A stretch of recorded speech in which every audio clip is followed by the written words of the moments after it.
우리 하나님은 하나님의 자녀인 하나님의 백성들이 하나님을 닮기를 원하십니다. 그것은 하나님께서 백성들이 거룩하기를 원하시는데 하나님의 성품은 거룩하신 거죠. 그래서 우리의 삶의 목적도 거룩이고 우리 존재의 목적도 거룩입니다. 그런데 세상의 많은 사람들의 삶의 목적, 삶의 방향은 뭘 향해 갑니까? 행복이란 무엇인가? 책이 참 많이 나와 있어서 보니까 행복이란 무엇인가를 하는데 우리 하나님의 자녀들 또 예수님을 믿는 우리는 그것이 목적이 아니라 존재의 목적, 삶의 목적이 거룩인 줄 믿습니다. 예, 이 레위기는 거룩장이에요. 거룩법정 이렇게 하는데 이 이스라엘 백성들은 자녀가 태어나서 약 5살 되면 가장 먼저 이 레위기를 익힙니다. 레위기가 가장 먼저 기록된 것이고 하나님의 말씀이 가장 많이 들려진 거죠. 그래서 하나님의 마음이 담긴 이 레위기인데 레위기 19장 오늘 우리가 읽은 이 19장 말씀은 19장은 성경 전체를 통해서 가장 중요한 장 중에 하나죠. 가장 중요하기 때문에 우리가 살펴보는 것은 또 이제 19장 우리가 읽었던 이 19장은 레위기의 핵심 장입니다. 그렇기 때문에 이 거룩법전이고 어떤 면에서는 이것을 레위기의 10계명이다 반드시 지켜야 할 것이다 라고 이제 많은 학자들이 이야기를 하고 있습니다. 19장의 주제가 거룩이죠. 19장 2절 말씀을 보면 너는 이스라엘 자손의 온 회중에게 말하여 이르라. 너희는 거룩하라. 이는 나 여호와 너희 하나님이 거룩함이니라. 보통 보면 이스라엘에게 말해라 라고 이렇게 나오지만 19장 2절에 여기에서만 유일하게 너는 이스라엘 누구에게 모든 회중에게 모든 백성에게 어린아이나 어른이나 노인이나 할 것 없이 모든 백성에게 이것을 이야기하는데 너희는 거룩하라고 이야기하셨어요. 왜 그렇습니까? 하나님 거룩하신 분이시기 때문에. 자녀는 부모를 닮는 줄 믿습니다. 예, 자녀가 부모를 닮았을 때 우리 부모들이 얼마나 기뻐합니까? 그것처럼 너희는 거룩하라. 왜냐하면 나 여호와 너희의 하나님이 거룩함이라고 말씀하셨어요. 근데 여기서만 있는 것이 아니라 출애굽기 19장이 시내산 언약으로 정말 유명하잖아요. 그때 하나님께서 모세에게 이렇게 말씀하셨어요.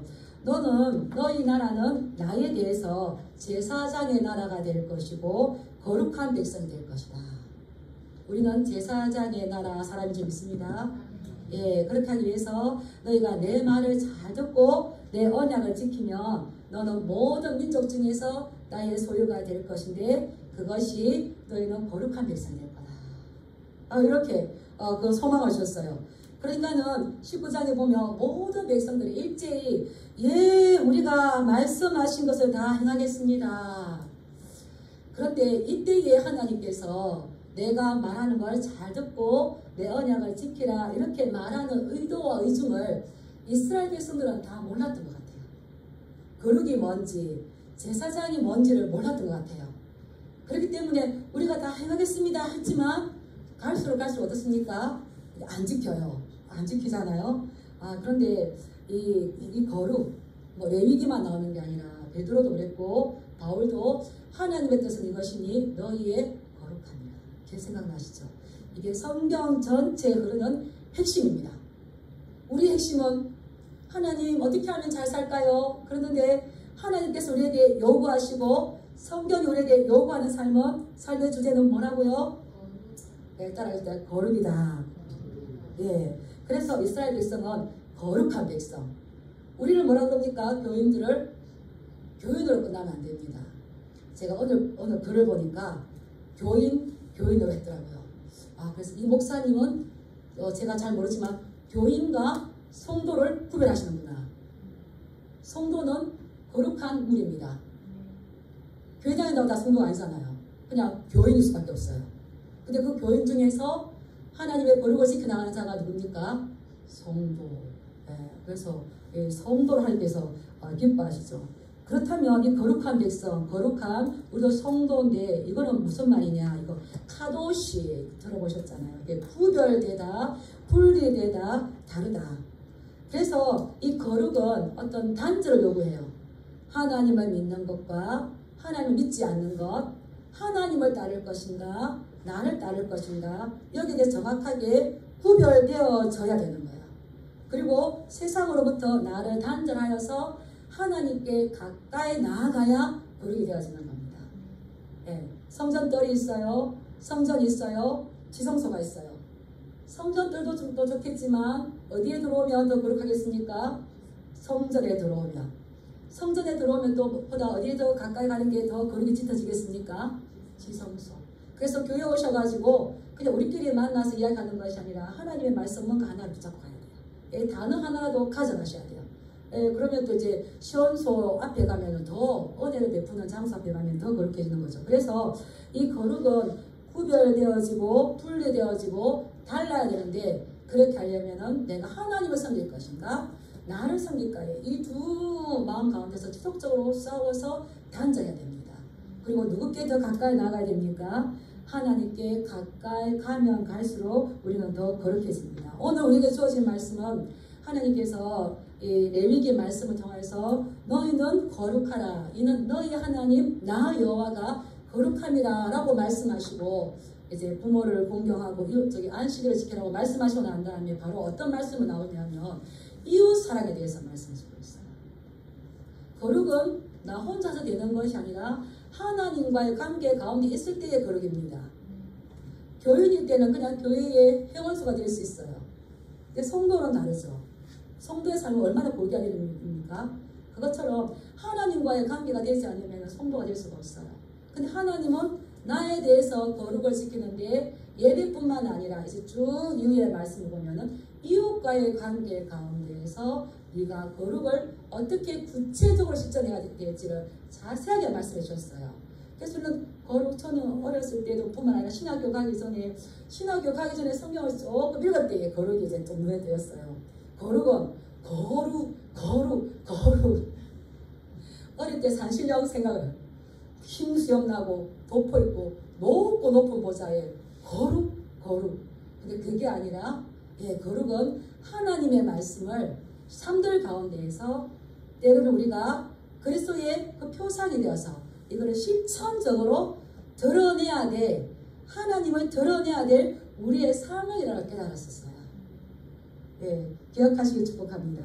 그래서 하나님께서 우리에게 말씀하시는 이 거룩은 어떤 추상적이거나 애매하거나 어떤 면에서 잘 모르겠다 뜬구름 잡는 게 아니라 구체적으로 나오는데 그렇다면 이것을 어떻게 자세하게 가르쳐 주셨는지를 이제 말씀을 통해 보겠습니다. 첫 번째는 그때 당시 가장 많은 직업 중에 있었던 농부들에게 주시는 거룩입니다. 우리 9절 10절 말씀을 같이 읽어보겠습니다. 시작. 너희가 너희의 땅에서 곡식을 거둘 때에 너는 밭 모퉁이까지 다 거두지 말고 내 떨어진 이삭도 줍지 말며 내 포도원의 열매를 다 따지 말며 내 포도원에 떨어진 열매도 줍지 말고 가난한 사람과 거류민을 위하여 버려두라. 아멘.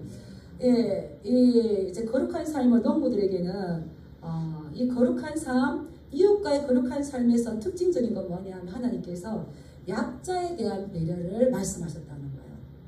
연약한 자들, 약자에 대해서 너희들의 태도가 어떠해야 되는지를 말씀해 주셨는데 이제 풍성한 수확이 있습니다. 그런 추수 때가 되었습니다. 추수했을 때에 너희의 밭에 포도원의 열매를 다 따지 말라 그랬어요.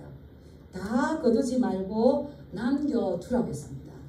그래서 이스라엘의 문헌에 보면 얼마만큼 남겨둬야 되냐 6분의 1 정도 굉장히 크죠. 6분의 1을 이렇게 남겨두어서 연약한 이웃들이 그것을 함께 나눌 수 있도록 그들이 함께 이것을 소유할 수 있도록 너희들은 밭 모퉁이 그 가수원의 그 부분들을 남겨두어라라고 말씀했습니다. 왜 그렇습니까? 이 많은 것을 소유했다는 것은 가난한 자들에 대한 부유한 사람들의 책임입니다. 그들이 그렇게 부유하게 풍성하게 추수를 거둘 수 있는 것은 자기들의 노력입니까? 물론 자기들의 노력이지만 햇빛을 주시고 비를 주시고 바람을 주신 분 누구십니까? 그것을 거둘 수 있도록 하신 분이 하나님이시라는 거죠. 그래서 너희는 그 풍성하게 있을 때에 너희가 이런 이익들이 있을 때에 수확들이 있을 때에 반드시 너희는 너희 가운데 있는 연약한 자들, 약한 자들을 기억하라. 그래서 제가 생각을 해봤어요. 저도 농부의 딸이기 때문에 저는 부모님이 하나도 남김없이 샅샅이 악착같이. 근데 저희 아랫집에 그분은 예수님을 믿지 않았음에도 불구하고 감나무에 감을 다 따지 않았어요. 까치밥이라고. 근데 제가 그 마음이 굉장히 좋았어요. 근데 저희 진동 부모님은, 어머니는 근데 그 집안은 뭐가 행복해요. 제가 어릴 때에 그 특별하게 가진 게 없었는데 일반적인 은총을 그 가정이 받았었구나. 그랬는데 하나님께서 뭐라고 말씀하셨다고요? 출애굽기 5장 보면 너희가 내 말을 잘 듣고 언약을 지키면 모든 민족 중에서 너희는 내 소유가 되어서 내가 너희를 보물로 삼아서 너희를 지켜줄 거다. 이게 어려울까요? 쉬울까요? 6분의 1 정도를 남겨둔다는 것은 결코 쉬운 일이 아닙니다. 그런데 그렇게 남겨두었을 때에 더 풍성하게 복을 주시는 분이 누구인 것을 기억해야 되는 겁니까? 언약. 네가 내 말을 잘 듣고 지키면 너를 모든 민족 중에 나의 소유가 될 것이다. 소유가 원래 보물이 될 것이다. 하나님이 얼마나 보물 삼아 주시겠습니까? 그래서 이 거룩은 하나님과 나 사이뿐만 아니라 이웃과의 관계 가운데서 어떻게 하느냐. 그래서 거룩을 더 많이 실천하는 사람은 그 남겨주는 모퉁이가 작을까요? 많을까요? 많습니다. 내가 조금 하면 조금만 남기겠죠. 그런데 더 알고 더 알고 더 많이 남기겠죠. 하나님을 더 깊이 사랑하고 하나님을 경외하는 경건한 삶을 살고 싶어하는 사람은 그 가수원에 남겨두는 열매가 많을까요? 적을까요? 그래서 손에 잡히는 것만 딸고 손에 잡히지 않는 거 따면 안 돼요. 그리고 과일이 떨어진 거 죽지 말라 그랬어요. 그건 누구의 몫입니까? 가난한 사람, 다국인들, 연약한 사람들, 고아와 가부들. 그래서 이 밥 모퉁이의 사이즈가 얼마나 크냐에 따라서 그 사람의 거룩이 나타나고 있는 것이죠. 이것을 솔로몬은 놀랍게 정리해서 우리에게 줍니다. 잠언 11장 24절 25절 말씀 우리 한번 같이 보겠습니다. 참고 말씀 보여주세요. 읽어볼게요. 시작. 흩어 구제하려도 더욱 부하게 되는 일이 있나니 가도히 아껴도 가난하게 될 뿐이니라. 구제를 좋아하는 자는 풍족하여질 것이요 남을 윤택하게 하는 자는 자기도 윤택하여지리라. 아멘. 참 흩어구제하는 게 아니라 많이 모아야 될 것 같은데 흩어구제하여도 더욱 부자가 되고 더욱 부자가 되고 더욱 부자가 되는데 난 부자가 될 거야 해서 아끼고 아끼면 어떻게 된다 그랬어요? 가난하게 될 뿐이라 그랬어요. 그래서 구제를 좋아하는 사람은 풍족하여질 것이요 남을 윤택하게 하는 자는 그 사람도 윤택하겠지만 윤택하게 하는 그 자기도 어떻게 한다고 그랬습니까? 윤택하여질 것이라는 거예요. 저는 다 보셨겠지만 90이 넘은 노모가 살해를 당했어요. 보니까 아들 3명이 있는데 2 아들에게도 억대의 재산을 유산으로 줬어요. 근데 이 부모님이 막내 아들에게 좀 더 주셨나 봐요. 이거에 대한 시비가 있어서 위에 2 형이 억대의 재산을 물려준 그 어머니를 어떻게 살해를 했더라고요. 너무 놀라웠어요. 그래서 그 자녀들이 한 50대 되면 우리 정도 됐을 것 같은데 나 같으면 그렇게 많이 주면 막 업고 다닐 것 같아 부모님은. 근데 이게 성경 말씀이죠. 과도 아껴도 가난하게 될 뿐인데 남을 윤택하게 하는 자는 윤택하게 되리라. 그래서 대부분의 사람들은 윤택하게 되고 싶어서 아끼고 아껴야 된다고 생각해요. 그래서 부자가 된다고 생각합니다. 그런데 이것은 세상의 방법이지만 하나님의 방법은 세상의 방법과 다릅니다. 하나님께서 이것을 너에게 복을 주실 것이고 너를 윤택하게 할 것이고 너를 풍족하게 할 것이라 약속의 말씀을 주신 거죠. 이것을 가장 잘 실천해서 복받은 사람이 있습니다. 룻기서의 보아스예요. 보아스는 이걸 알기 때문에 어떻습니까? 룻이 이삭주로 왔을 때에 단에서 오히려 많이 뽑아서 흘려버려라 이렇게 이야기하잖아요. 그 모퉁이를 남겨두는 것만큼 그 여인에게 그 이삭을 더 많이 줄 수 있도록 하는데 오히려 이걸 통하여서 보아스 자신이 유익이 될 뿐만 아니라 영적인 유익, 그 대에서 다윗이 나오고 그 대에서 그리스도가 나오는 영적 유익까지 갔잖아요. 말씀은 진리입니다. 예, 그래서 그 말씀을 행할 때에 하나님께서 그 말씀을 보증해 주시죠. 그리고 또 이제 두 번째, 이웃에게 피해를 끼치지 마라. 이 거룩한 삶은 무엇이냐? 내 이웃에게 피해를 끼치지 마라. 이 11절부터 18절까지가 이제 구체적으로 나오는데 우리가 읽다 보면 두 절씩 서로 짝을 이뤄요. 그래서 11, 12절 짝을 이루고요. 13절, 14절 짝을 이뤄요. 이렇게 두 절씩 짝을 이루는데 그 두 절 끝에는 뭐가 나오냐면 나는 여호와이니라, 나는 너희 하나님 여호와이니라, 이게 나오는 거예요. 지금 이스라엘 백성들하고 지금 아직 레위기를 작성할 때는 시내산이었습니다. 시내산 언약을 통해서 네가 내 말을 잘 듣겠느냐 했을 때 예, 우리가 다 행하겠습니다 했습니다. 그러면 이 말 한 사람 이 말은 나 여호와가 너에게 했다라고 한다는 거 반드시 지켜야 된다는 거예요. 그래서 계속적으로 나는 너희 하나님 여호와이니라, 나는 여호와이니라. 이것은 지켜도 되고 안 지켜도 된다는 것이 아니라 필수적으로 지켜야 된다는 거예요. 한번 살펴보겠습니다. 우리 11절, 12절 읽어보겠습니다. 시작. 너희는 도둑질하지 말며 속이지 말며 서로 거짓말하지 말며 너희는 내 이름으로 거짓 맹세함으로 내 하나님 이름을 욕되게 하지 말라. 나는 여호와이니라. 아멘. 레위기 19장을 레위기의 10계명이다 라고 한다고 했어요. 우리 10계명 보면 도둑질하지 말라, 이것이 8계명에 나와 있잖아요. 거짓말하지 말라, 9계명에 나와 있습니다. 하나님의 이름을 욕되게 하지 말라, 제3계명에 나와 있습니다. 왜 거짓말합니까? 왜 거짓 맹세합니까? 자신의 거짓을 진실처럼 믿게 하기 위해서. 더 나아가 누구까지 언급하는 겁니까? 하나님까지. 그렇게 하라 하지 마라. 그렇게 하지 말아라. 네가 내 말을 잘 들으면 모든 민족 가운데 너희가 내 소유가 되겠지만 내 말을 잘 듣지 않으면 너희는 멸하여 줄 거다. 이게 이제 신명기의 언약이잖아요. 그리고 또 지배청에게 주는 약속의 말씀이 있어요. 13절, 14절 제가 읽겠습니다. 너는 내 이웃을 억압하지 말며 착취하지 말며 품꾼의 삭슬 아침까지 밤새도록 내게 두지 말며 너는 기먹은 자를 저주하지 말며 맹인 앞에 장애물을 놓지 말고 내 하나님을 경외하라. 나는 여호와이니라. 어떤 힘이 있는 사람들은 이웃을 억압하고 착취하는 일들을 할 수 있기 때문에 이 레위기 법전의 주 관심은 뭐라고요? 약한 자들을 법적으로 보호하는 겁니다. 그래서 이 약한 자들이 가지고 있는 것, 이웃이 가지고 있는 것, 그를 강제로 뺏지 말아라. 이 강자가 법이나 권력을 이용해서 이렇게 탈취하는 것, 이런 일들이 많이 있습니다. 시대가 어려울수록 더 많이 있습니다. 성경에도 있습니다. 이 이스라엘 백성들이 이렇게 말씀함에도 불구하고 열왕기상 21장에 보면 아합 왕과 이세벨이 나옵니다. 아합 왕과 이세벨이 나봇의 포도원을 보니까 너무 좋아요. 근데 뒤에는 어떻게 그걸 빼앗습니까? 거짓 증인을 세워서 그를 죽여서 빼앗습니다. 그런데 성경은 분명하게 뭐라고 말합니까? 내 이웃을 억압하지 말며 이웃의 것을 착취하지 말라라고 하겠어요. 그런데 아합 왕만 그렇게 이제 한 것이 아니었어요.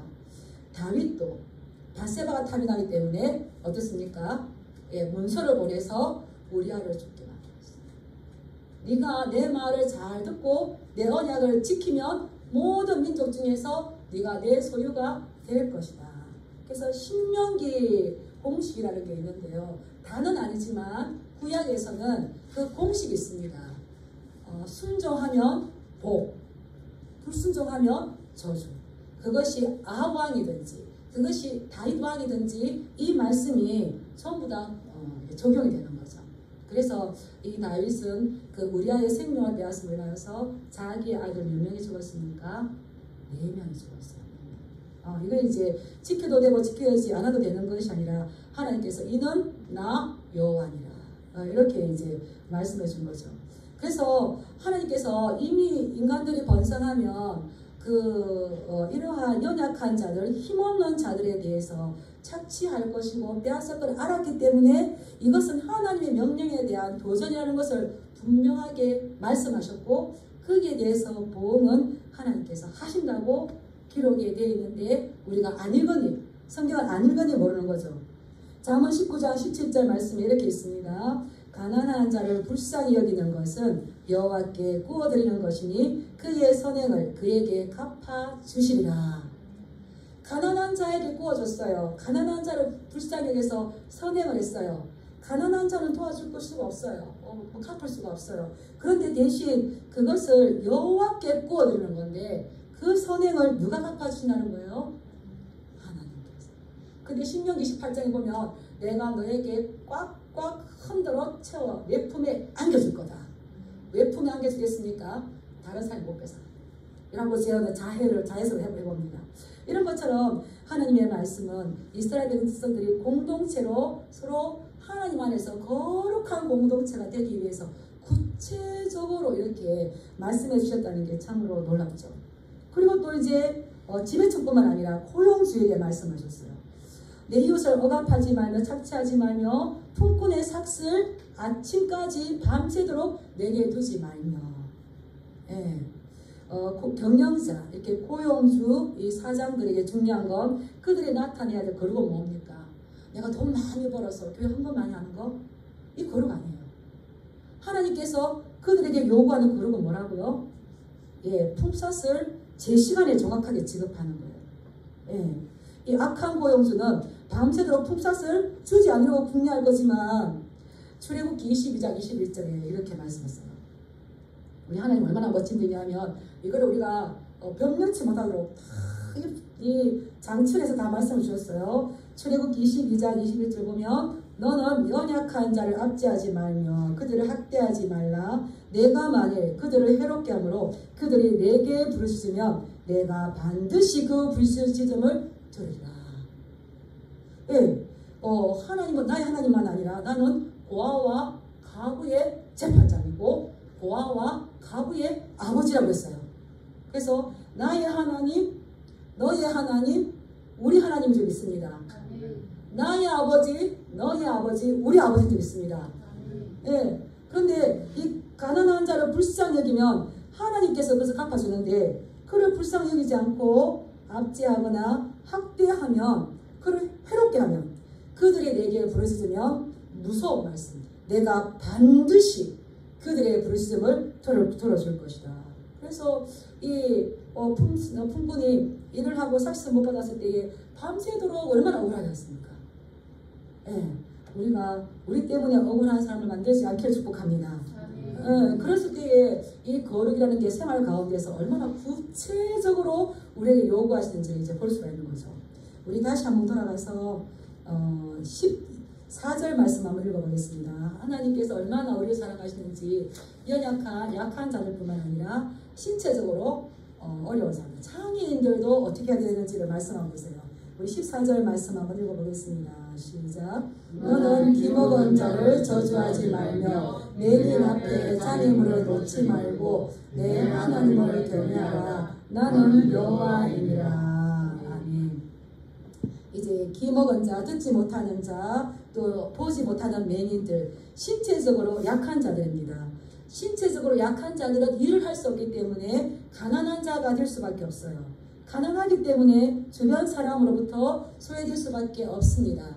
하나님께서는 이들에 대한 보호장치를 이미 언약 가운데에 이스라엘 백성들에게 말씀해 주셨어요. 그래서 너희가 그런 소외된 사람, 어려운 사람들을 멸시하거나 업신여겨서는 안 된다고 말씀하시면서 오히려 그들을 불쌍히 여기라고 더 적극적으로 살아가라고 말씀을 주셨어요.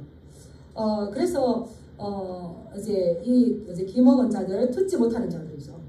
사람들은 듣지 못하는 자에게 어떻게 그들을 멸시하겠습니까? 듣지 못하기 때문에 그 사람 앞에서 말을 함부로 할 수 있습니다.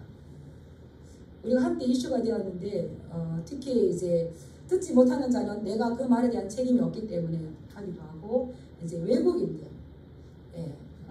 우리 뭐 시어머니들이 외국인 며느리를 얻어놓고 못 알아듣는다고 막 말을 함부로 했던 이런 일들이 좀 많이 뉴스에 나왔잖아요. 그래서 우리가 그러한 사람들에게 함부로 욕을 한다든지 함부로 비방한다든지 하지 말라라고 성경 분명하게 기록되어 놓고 있습니다. 그리고 또 이제 앞을 못 보던 맹인들에게 장애물을 놓지 말라. 장애물을 놓지 말라는 거는 오히려 더 적극적으로 그 장애물을 치워주라는 거죠. 근데 이거는 실제적으로 눈을 보지 못하는 그런 장애뿐만 아니라 또 어떻습니까? 이거를 잘 하면은 어떤 게임에 잘 넘어가는 연약한 사람이 있어요. 근데 이것을 아는 사람이 자기의 목적을 가지고 이러한 사람을 이용해서는 안 된다는 겁니다. 그래서 신명기 28장 18절 말씀을 보면 맹인에게 길을 잃게 하는 자는 저주를 받을 것이다. 우리는 연약한 자들을 귀하게 여기고 소중하게 여기고 불쌍히 여기고 그들을 도와줘야 될 줄 믿습니다. 예. 야고보서 2장에 보면 2장 8절에 보면 너희가 만일 성경에 기록된 대로 내 이웃 사랑하기를 내 몸과 같이 하라 하신 최고의 법을 지키면 잘하거니와. 그래서 내 이웃을 내 몸처럼 사랑하라. 이것을 야고보 사도는 최고의 법이라고 그랬어요. 최고의 법이라고 그랬죠. 그랬는데 여기서 놀라운 말씀은 14절의 끝에 보면 내 하나님 여호와를 경외하라. 나는 너희 하나님 여호와이니라. 나는 여호와이니라 라고 했는데 여기는 조금 더 무서운 말씀이셨어요. 내 하나님 여호와를 경외하라 라는 말은 그러한 연약한 자들, 시각장애인, 듣지 못하는 자들을 업신여겼을 때에 하나님 화를 그런 일 했을 때 분명하게 하면 안 되지라고 하나님을 두려워하라는 거예요. 그거는 누구를 위한 말씀일까요? 우리를 위한 말씀이 있습니다. 그래서 하나님께서는 그 거룩을 네가 예배드리는 그 모습에서만 보는 것이 아니라 일상생활 가운데에서 너의 일터 가운데에서 너의 이웃 가운데에서 어떻게 하는가. 그래서 우리는 육체적인 장애가 더 무서운 것이 아니라 정신적인 장애 얼마나 더 무섭다고 합니까? 그런데 이 하나님은 그렇게 할 것이 아니라 네가 그들을 더욱더 적극적으로 도와주고 그들 앞에 있는 장애물을 치워주는 자들이 되라 라고 이제 말씀하시는 거죠. 예, 우리 15절 16절 말씀 한번 읽어보겠습니다. 시작. 너는 재판할 때에 정의를 행하지 말며 가난한 자의 편을 들지 말며 재력 있는 자라고 두둔하지 말고 공의로 사람을 재판할지며 너는 내 백성 중에 돌아다니며 사람을 비방하지 말며 내 이웃의 피를 흘려 이익을 도모하지 말라. 나는 여호와이니라. 너는 재판할 때에 공의롭게 재판해라. 내가 아는 사람이라고 도와주지 말고 가난하다고 도와주지 말고 세력 있는 사람이라고 봐주지 말고 오직 공의로 재판해라. 예, 오늘날에는 이 법 전문가들이 법을 해석하기도 하고 재판합니다. 그런데 고대 이스라엘에서는 누가 재판했을까요? 그 마을의 장로들이었습니다. 그렇기 때문에 아는 사람을 봐주기가 좋죠. 우리가 생각하는 좋은 재판은 힘 있는 사람에게 특혜주지 않고 가난한 사람에게 특혜를 주고 호의를 베푸면 좋은 재판이라고 생각할 수가 있습니다. 그런데 성경은 뭐라 말했습니까? 가난한 자의 편을 들어주라 들어주지 마라 들어주지 마라 그랬어요.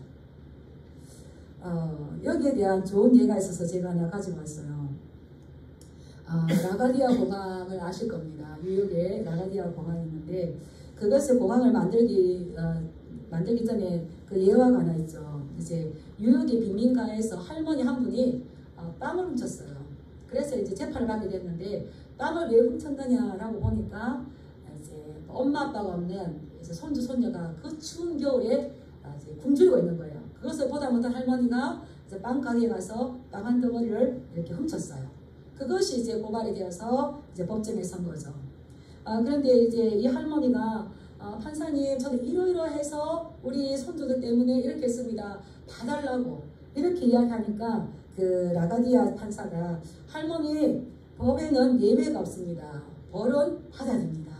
그리고 이제 벌금이 $10입니다. 벌금이 너무 어려우면 열흘 동안 감옥에 계셔야 됩니다. 이렇게 잔인하게 땅땅 선고를 했어요.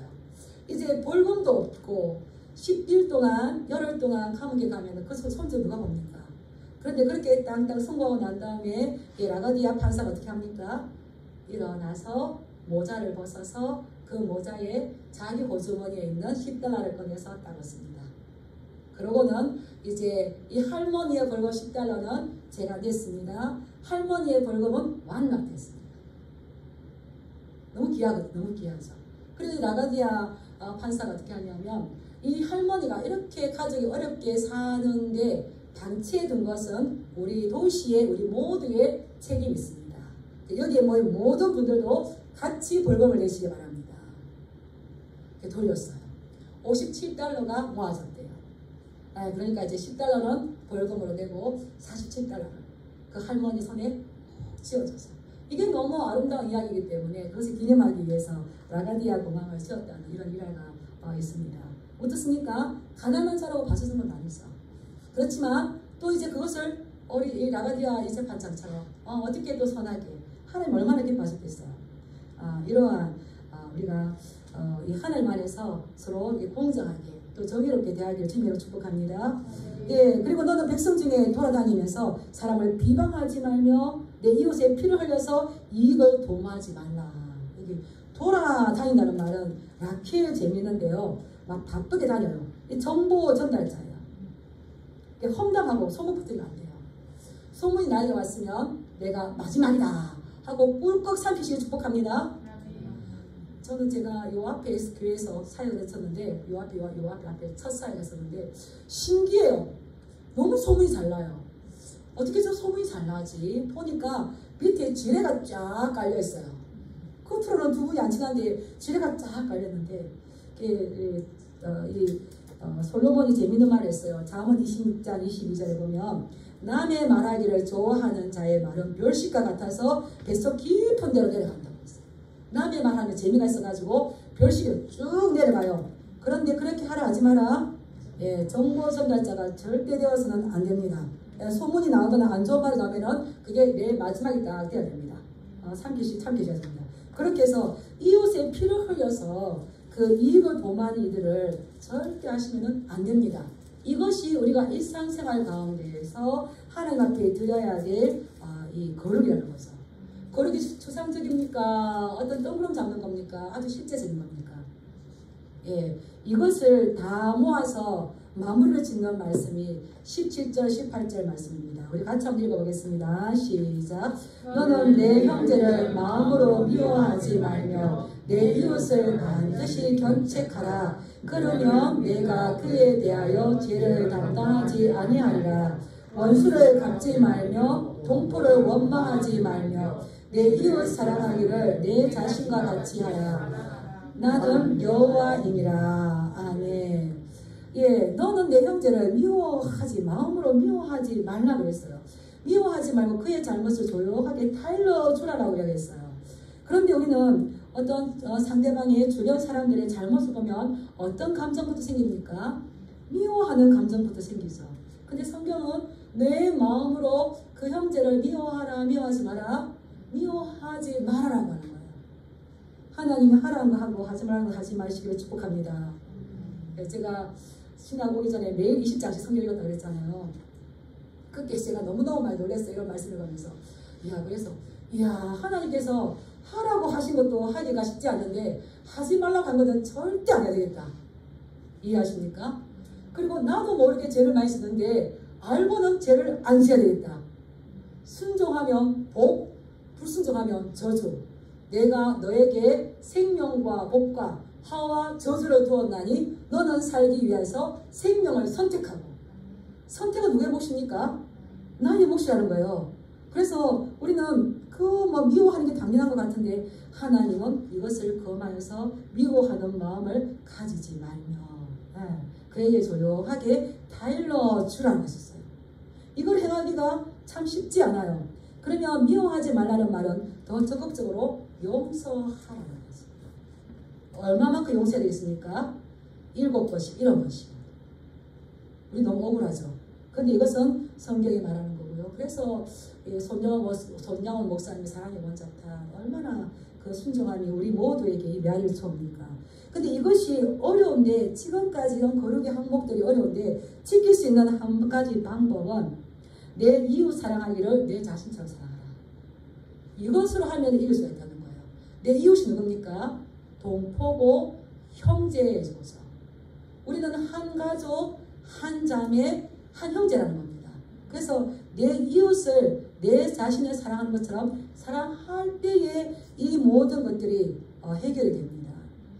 그래서 어떤 율법사가 예수님한테 와서 제일된 계명이 뭡니까? 라고 물었을 때에 마음을 다하고 뜻을 다하고 성품을 다하고 목숨을 다해서 주 너의 하나님을 사랑하고 그 둘째는 내 이웃을 내 자신처럼 사랑하라. 이것이 가장 큰 계명이라고 했어요. 이게 예수님 하신 말씀이 아니라 어디서 가져온 말씀이에요? 레위기 19장 18절에서 가져온 말씀이에요. 이것을 아까 야고보는 2장 8절에서 내 형제를 내 자신처럼 사랑하는 것이 최고의 법이라고 했어요. 이것을 바울은 로마서에서 사랑은 모든 율법의 완성이라고 했어요. 그렇다면 거룩하라는 말씀은 또 다른 말로 어떻게 표현할 수 있을까요? 아멘. 사랑하시길 축복합니다. 네. 우리 하나님의 말씀은 너무너무 이 포괄적이고 섬세하신데 그 사랑에 내 이웃을 어디까지 확장을 시켰는지 우리 34절로 가서 한번 보겠습니다. 33절, 34절 보겠습니다. 이웃을 우리는 가까이 있는 사람한테 뿐만 아니라 확대를 시키셨어요. 이게 계명으로 주셨습니다. 같이 읽겠습니다. 33절, 34절 시작. 거류민이 너희의 땅에 거류하여 함께 있거든 너희는 그를 학대하지 말고 너희와 함께 있는 거류민을 너희 중에서 나은 자같이 여기며 자기같이 사랑하라. 너희도 애굽 땅에서 거류민이 되었었느니라. 나는 너희의 하나님 여호와이니라. 이렇게 말씀하시고 명령하시고 분부하시고 계명을 기록해 주신 분이 누굽니까? 하나님 거예요. 너희도 예전에 애굽에서 나도 내가 되었었던 것처럼 너희 가운데 있는 이러한 거류민들을 누구처럼 사랑하라고요? 너 자신처럼. 자, 하나님의 말씀은 시대가 지내도 변함이 없는 거. 오늘날 우리에게 너무 중요한 말씀입니다. 그래서 내가 먼저 은혜를 받았다면 그 은혜에 대한 책임이 있는데 그것은 연약한 자를 보호해야 될 책임이 있음을 오늘 말씀을 통해서 우리에게 주시는 겁니다. 우리가 예수님을 믿는다고 하나님의 명령을 받았다고 바로 거룩해지는 건 절대 아닙니다. 거룩은 사랑은 명사가 아니라 동사가 그러잖아요. 사랑은 우리의 행동을 요구합니다. 거룩도 마찬가지입니다. 내가 성경책을 들고 어릴 때 우리 어렸을 때처럼 거룩이 아니에요. 거룩은 어떻습니까? 연약한 자들을 위해서 팔을 걷어붙이며 나에 있는 것을 이익을 나눠주며 돌아보며 해야 할 것 하는 그것이 거룩인 것을 정확하게 하나님 우리에게 말씀해 주셨어요. 근데 그 거룩은 연약한 자들을 향해서 이웃과의 관계가 돼서 잘 되어집니다. 네, 따라하겠습니다. 이웃을 잘 대하는 것이 거룩이다. 이웃을 억압하고 착취하고 하면서 함부로 대하면서 이것이 거룩이라는 것은 말도 안 되는 거죠. 네, 그래서 이 거룩을 우리가 행동으로 쌓이고 한 번만 될까요? 안 될까요? 안 돼요. 나를 깎이고 그래서 단절시키고 내가 하나님을 섬길 것인가 내 생각을 따라갈 것인가 여기서 나를 깎이지 않으면 할 수가 없어요. 그리고 실천하는 거 아깝지 안 아까운 사람가 있어요. 근데 말씀 통해서 하다 보면 하나님께 주신 은혜를 경험하면 너희가 여호와의 선하심을 맛보아 알지어다. 맛보고 나면 하지 말아도 돼요. 어떻게 합니까? 오른손이 하고 왼손이 뭘 하잖아요. 그러면 윤택해지잖아요. 하나님께서 구제해 주신다고 말씀해 주셨잖아요. 하나님의 말씀을 믿으시기 축복합니다. 예, 그래서 우리가 이 거룩은 행동이고 동사이고 어느 하루아침에 내가 예수 믿었다고 되는 것도 절대 아니고 말씀을 안다고 되는 것이 아니라 계속 반복적으로 말씀 이때는 반복적으로 쌓여서 그게 삶의 원리가 되고 삶의 기준이 되었을 때에 하나님께서 너 거룩한 자구나 너 나를 닮았구나 하시는 줄 믿습니다. 그러한 삶의 열매를 많이 맺어가시기 주님의 이름으로 축복합니다. 네, 기도하겠습니다. 우리는 예수 믿는 것을